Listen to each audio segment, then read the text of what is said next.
Hey game devs, ready to look at some more stuff here. I just want to show you a couple little things that I noticed when I was working on this.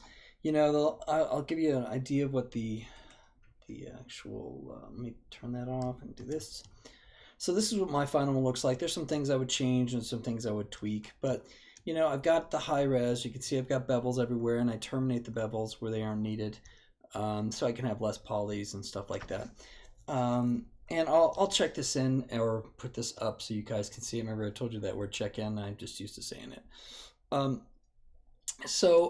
other thing I wanted to show you is this right here. This is obviously, since all the tweaking I've done, not anymore a circle. So let me give you a quick to do on it. See if you look at it. This it's not very circular. And to prove that point, I'll go ahead and do a symmetry, and I'm going to do it to the Y, and it's kind of circular but not so great. It's kind of lumpy. So honestly, all you have to do is go back to do what we did before. I'm going to turn that off, come into here, I'm going to turn on the wireframe. For me, it's easier in a lot of ways to just take this edge, this one, I don't really need to take this one, but that one, and this one. Take them all and delete.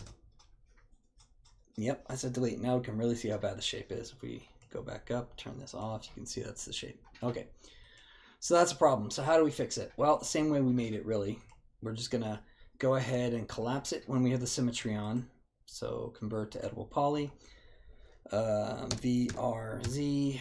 Okay, so now we have the imperfect circle, as it were. So we come up to the loops, yes, the hidden menu, we pop it up over here, which I actually add up, and we push circle. And remember I said whenever you do that circle, you just want to rotate it because it'll drive me nuts, or you nuts.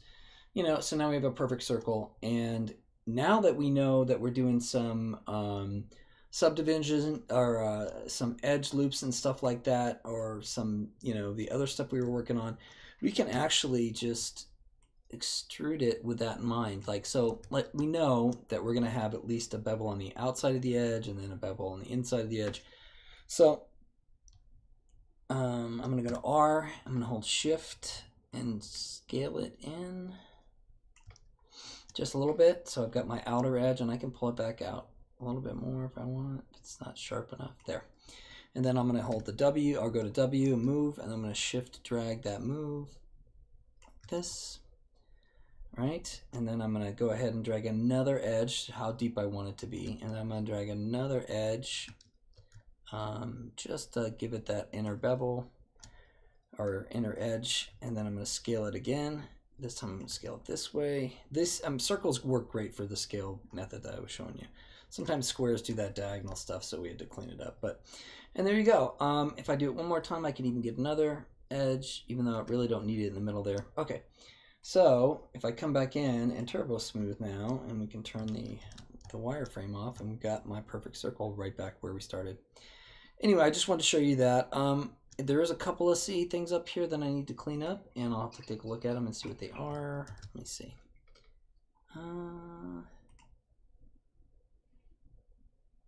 Yeah.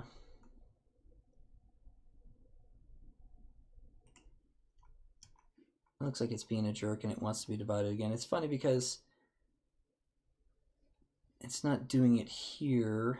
Oh, I had a buffer. Well, I do too.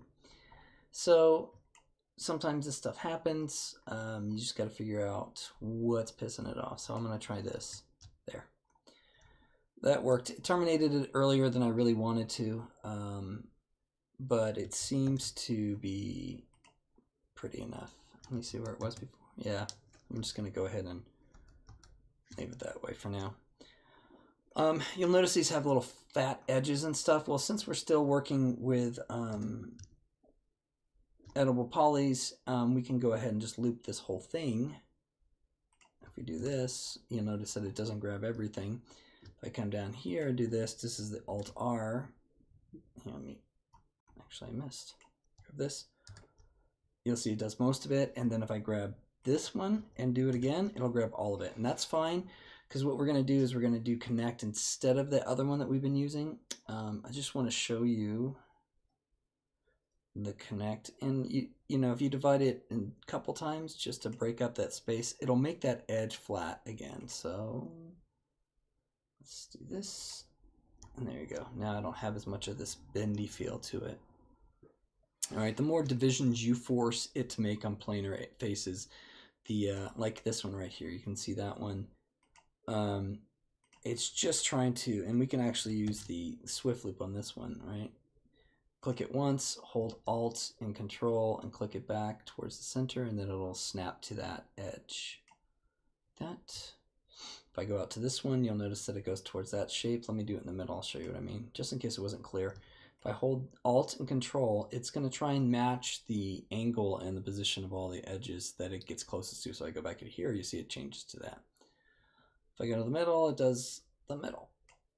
It tries to find a middle plane. Okay. So we'll turn that off, and now our planes are planes. Okay, and then if we do one more symmetry, we've got that. We just have to fill in our backs. Looks like I deleted some of these in here. That may be partially why it feels bendy on that edge. Let me see what that's definitely not what I meant to do. I think I capped it. Let me see what the... So if I do this now, okay, it's already got one. That's the thing. So if I go scale in again, like this, actually I'm just going to shift move a little bit, and then shift move again, and then shift move a little bit. Again, I'm just building in my bevels instead of using bevel after I've made them. And then one more time. Let's see. Yeah, looks pretty clean. Might have not even needed that other one. Well, hold on. There we go. So, you know, that's kind of where we're going. That's the look we're looking for. Obviously, we need to fill in the holes. We can just do that with cap. I'll grab this one. Yeah, that's going to grab the whole outside, so I have to do it by hand. And sometimes it's easier, again, to just do a simple weld that symmetry over so you can cap it easier. So collapse 2. The difference between convert to editable poly and collapsing it in here is negligible. There's some engineers that say it makes a difference, but we actually in all my years, I've never noticed a difference. The only thing that is cool about doing it in the stack is if you say collapse 2, it'll collapse to what you have selected. So if I say collapse 2, it goes to there. And then now all I have to do is grab that, go back down the stack and grab that edge again. And this time it should just be this. Yep, that, and cap it. Let me see. Did I do a... Yeah, I did interior edge already. And again, we'll come into here. We've already got one. I really didn't even need to do the other one, but we'll just go ahead and cap it. And then we'll turn off this, and there we go. Oh, I guess I gotta do this side. And there you go. So there's a higher res version. I need to pull the interiors. I probably can now delete half of it again and just make a quarter. So I'll do that real quick. Let me turn off the Turbo Smooth. It's only set to 1, by the way, but I'll turn it off. Turn this back on so I can see what I'm looking at here. Now, obviously this is gonna be a problem, so I'm gonna delete it just to get rid of it for now. We can cap it when we're done. Okay, so, though I'm not real crazy about capping, but you know, it is what it is. Left. One of the things that I was noticing is that I've been working on the right, so I don't want you guys to have to do that. If you end up finding out that you're, you know, like VR, this is the best view you have, the right view, VR, and it's of course not gonna work. V, and then V, and then you're supposed to say R, and sometimes it works and sometimes it isn't. That's the big problem with it. If you're over here and you've got a mirrored thing, well, guess what you can do? Let me get rid of, oh, come on. Get rid of this, this, and this. Delete it real quick. Instead of mirroring it, deleting that half, I just go to front, delete this half, because I've got it fully mirrored. It doesn't matter which side I delete. Now if I go to L this time, I can just control and select all of these and delete. And now I've got back to where we started this morning, except cleaned up and multi-resed in, or ready for higher res versions. I'm really not crazy about all the cuts in here right now, so I'm gonna go ahead and get rid of them. Boink, at least just leave one. I also don't like how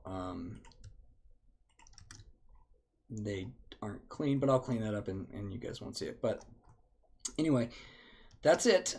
Keep plugging away, and then next I'll show you how to unwrap. And the funny thing is, we're not even going to unwrap this one. We're going to unwrap the original one that had a lot more polish to it and stuff, or less polish to it. We probably should clean it up too. But we'll talk about that, and I'll talk to you later.